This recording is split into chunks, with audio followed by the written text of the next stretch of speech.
All right, it's time to preview the American League Central, a division that last year was one of the worst we've ever seen, but there are reasons for optimism in 2024. Let's begin at the bottom, though, with the Chicago White Sox. After trading Dylan Cease, all the main pieces of their rebuild are officially out the door. Now it's a matter of how good can these young players get in as fast of a time as possible. It's not going to be good in 2024, but we're going to learn about the White Sox this season, even if they finish in last place. The Kansas City Royals spent $100 million this winter after losing 100 games. You don't see that very often, but I commend them on their efforts to get back to being competent, let alone a good team. But they have two franchise pillars in Bobby Witt Jr. and Cole Reagans. Can the supporting cast around them actually push this team back into relevance? We're going to find out pretty quickly. The Cleveland Guardians, they were not nearly as active as Kansas City this offseason, only bringing in Austin Hedges as their beloved backup catcher.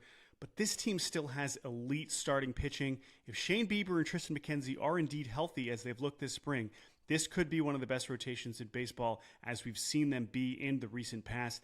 Are they going to have enough offense to support that? It remains to be seen, but I still think Cleveland is going to be relevant in this division race. The Detroit Tigers were sneaky okay last year. They spent some money this offseason on some veterans like Jack Flaherty, Mark Canha, Kenta Maeda.